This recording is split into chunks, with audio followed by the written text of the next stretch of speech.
umuru hayriyenin muzır manileri olur. Şeyatinu insu cin bu hizmetin hadimleriyle çok uğraşırlar.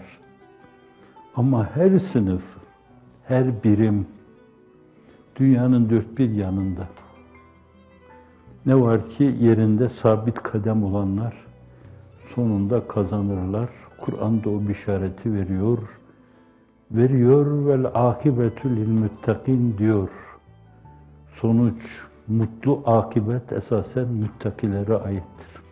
Cenab-ı Hakk'a karşı hissi mehafet ve hissi muhabbetle iki büklüm yaşayanlar, yine de kurtuluş için onun vikayesine, himayesine sığınanlar. En acı günlerde de, en lezzetli, en tatlı günlerde de hep ona sığınmayı birinci vazife bilenler. Onu bilenler böyle yaparlar. Onu bilmeyenler nadanlar. Onlar da sohbeti nadanla eder telezzüz, divanelerin hem de mi divane gerektir.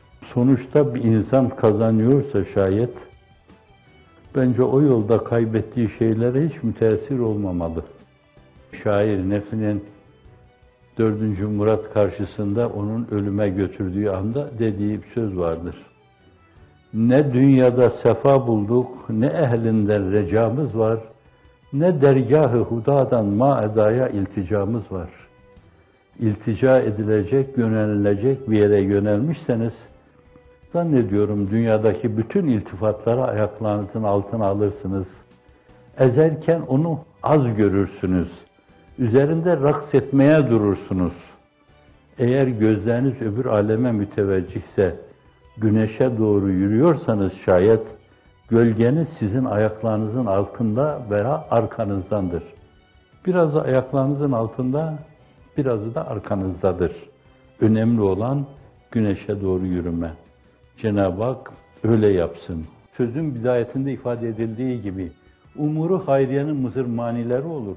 Şeytanlar ordularını seferber ederler. Ateş derler. Bir ateş poligonunda onların hedefinde bulunuyor gibi olursunuz. Şakır şakır mermiler yağar üzerinize. Ne mermileri yağar? Terörizm mermileri yağar. Efendim, asi insan mermileri yağar. İtibarsızlaştırma mermileri yağar. Sizi ademe mahkum etme mermileri yağar. Bunlar çok kolay şeyler değildir. Bütün bunlar karşısında fasabrun cemil vallahul müsteanu ala ma tesifun. Allah'ım sabrı cemil. Bütün kulluklardan sıyrılmanın yolu da Allah'a kulluktan geçer. Kendini bir şey zanneden insanlardır ki esasen Allah'a kulluğun tadını, zevkini duymamış ve tadmamışlardır. Ne ihsandan haberleri vardır, ne ihlastan haberleri vardır, ne marifetten haberleri vardır, ne muhabbetten haberleri vardır, ne aşkı iştiyakı likaullah'tan haberleri vardır. Bildikleri bir şey varsa, o da yetiştikleri kültür ortamının kendilerine tepeden inme, telkin ettiği taklidi, suri, şekli Müslümanlıktır. Allah öyle Müslümanlıktan muhafaza buyursun.